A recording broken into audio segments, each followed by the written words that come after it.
Quererse mejor. Quererse mejor.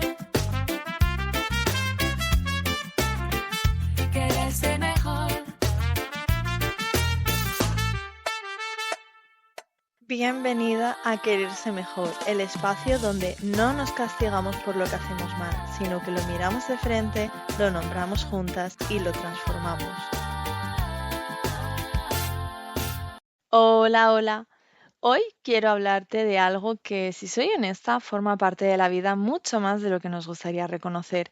Es ese momento en el que de pronto se hace el silencio, te quedas a solas y te das cuenta de que la has liado. Y no me refiero a un ups sin importancia, como olvidarte de comprar el pan o llegar 5 minutos tardes. No, me refiero a ese instante en el que algo dentro de ti se contrae.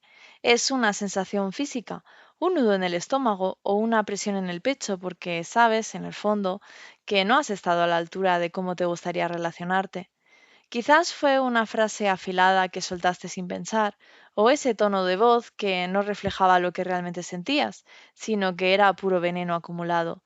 Quizás reaccionaste desde el agotamiento de una semana infinita, desde la saturación de sentir que nadie te ayuda, o peor aún, desde una herida antigua, una de esas que no tenía nada que ver con la persona que tenías delante, pero que saltó como un resorte porque alguien tocó el botón equivocado. Lo curioso de estos momentos es que la lucidez casi nunca llega en caliente.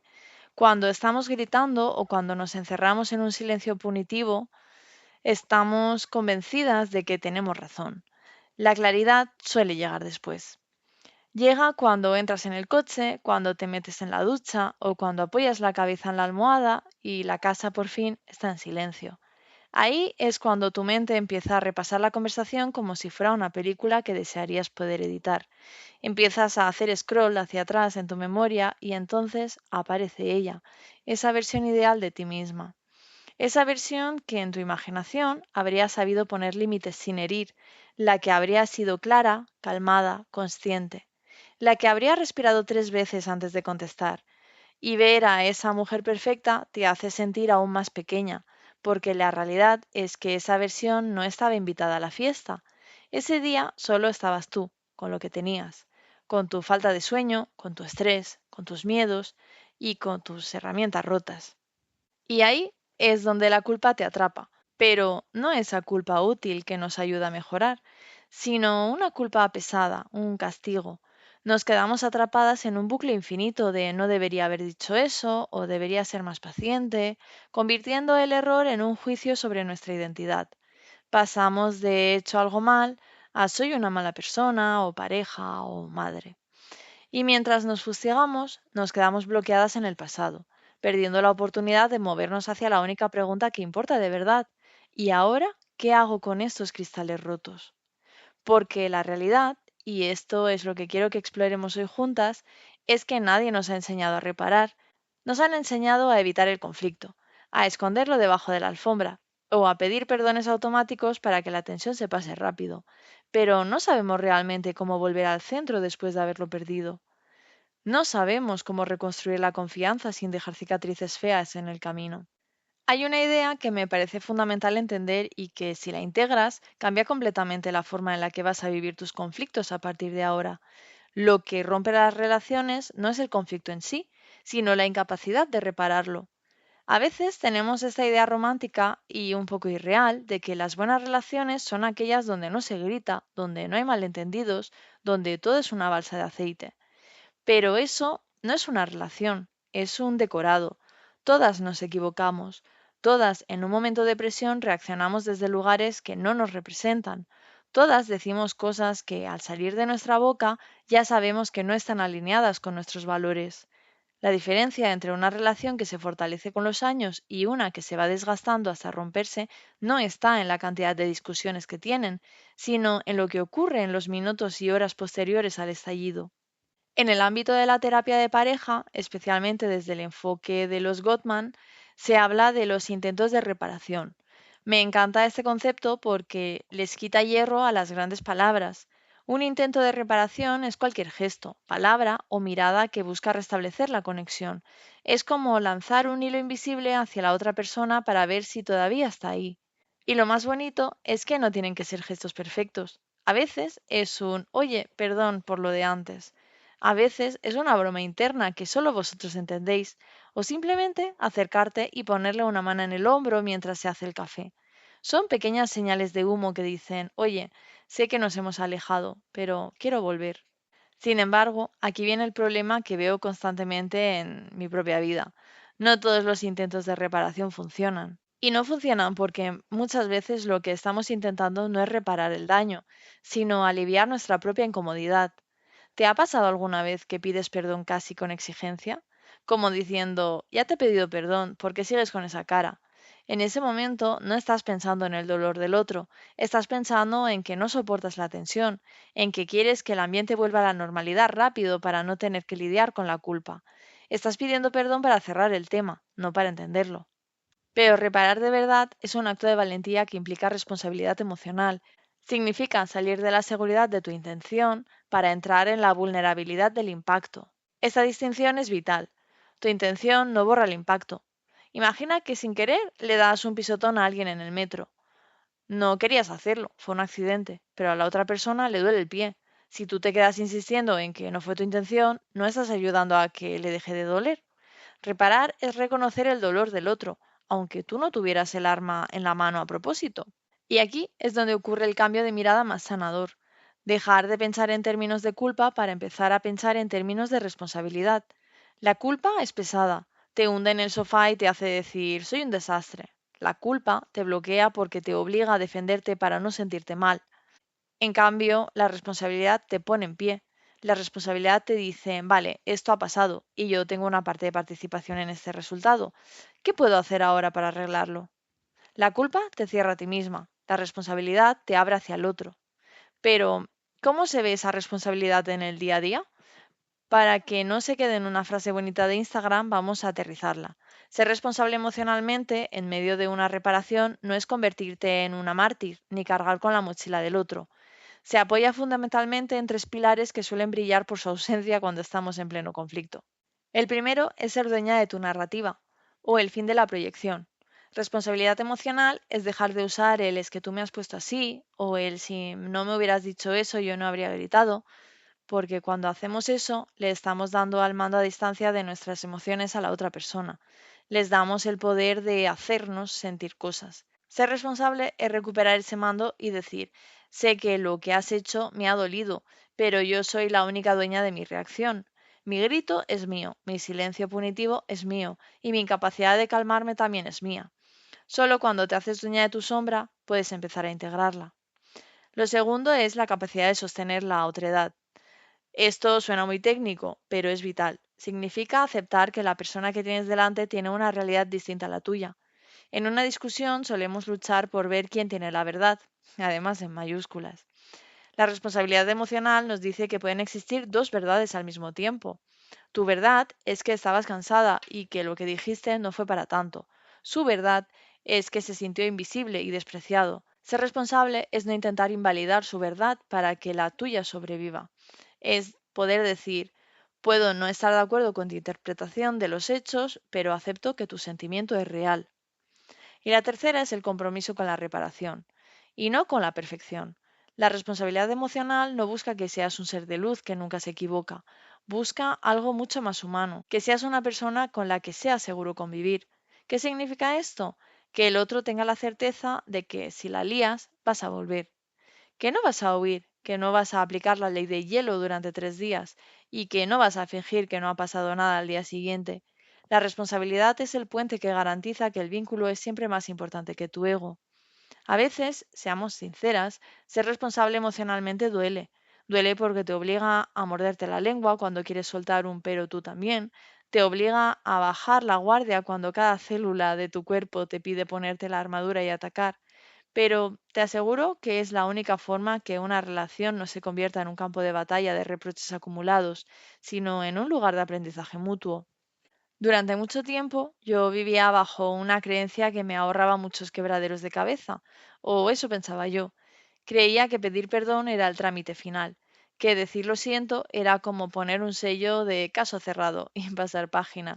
Y cuando la otra persona seguía molesta o necesitaba volver a hablar del tema, o me miraba con esa tristeza que no se va con una frase, yo me incomodaba profundamente. Me salía un pensamiento casi agresivo.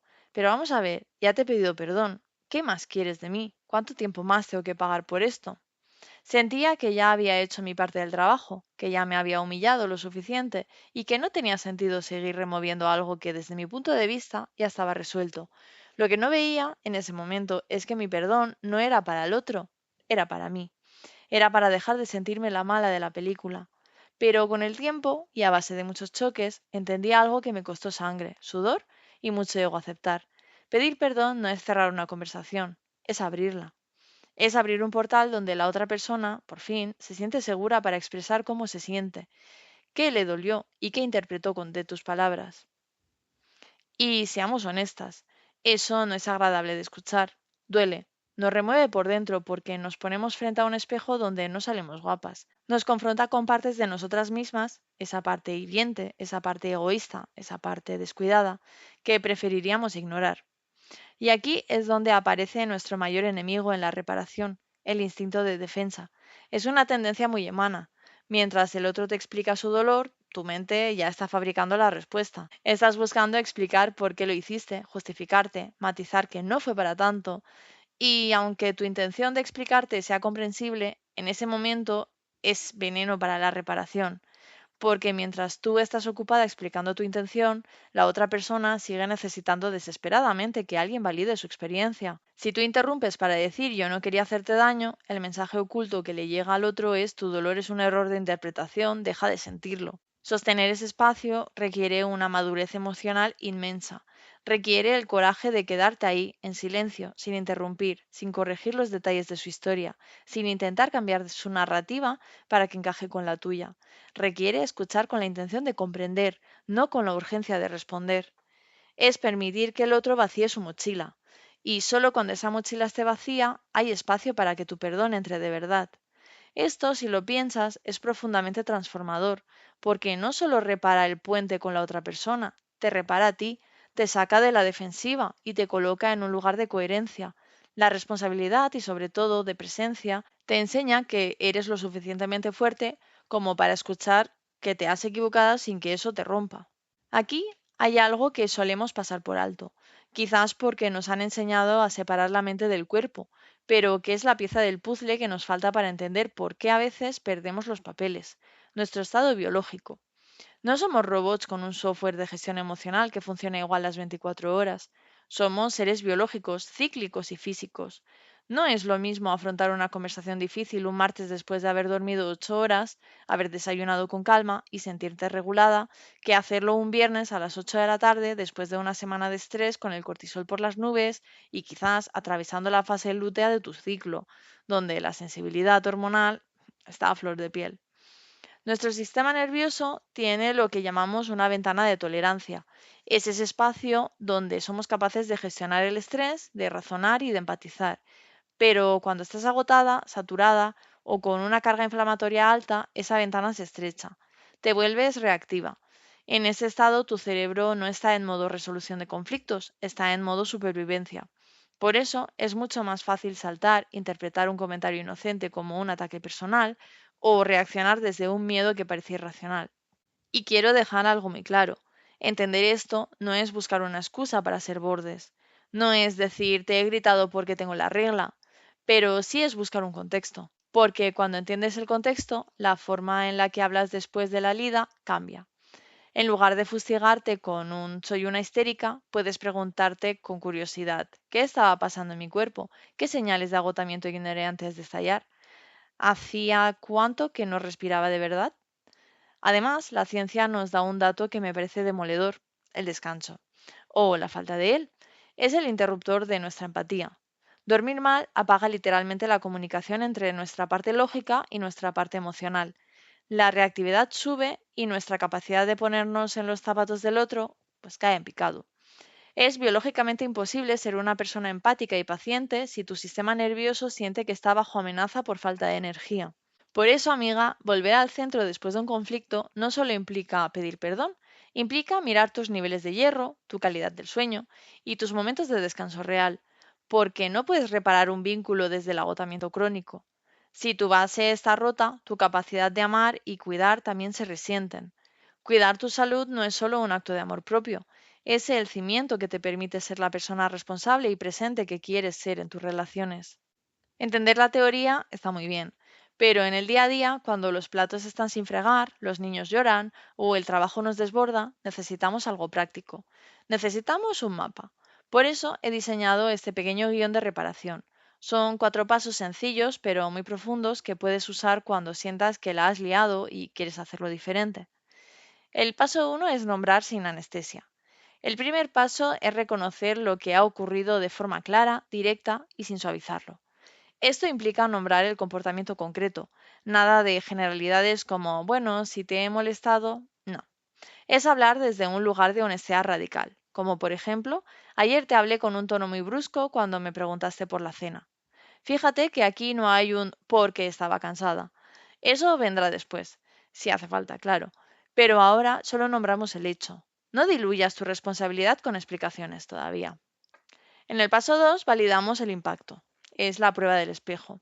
Aquí el foco se mueve de ti al otro. No importa lo que tú querías hacer, importa lo que la otra persona ha sentido. Validar es reconocer que su experiencia es real, aunque a ti te parezca exagerada o no fuera tu intención. Por ejemplo, entiendo que mi reacción te hiciera sentir que no valoro tu ayuda o que caminaras sobre cáscaras de huevo conmigo el resto de la noche. Es decirle al otro, te veo y veo el efecto de mis palabras en ti. El paso 3 es asumir la propiedad de tu reacción. Este es el paso de responsabilidad emocional que hablábamos antes. Es dejar claro que tu comportamiento es tuyo, no depende de lo que el otro hizo o dejó de hacer. Por ejemplo, mi falta de paciencia es algo que me toca gestionar a mí.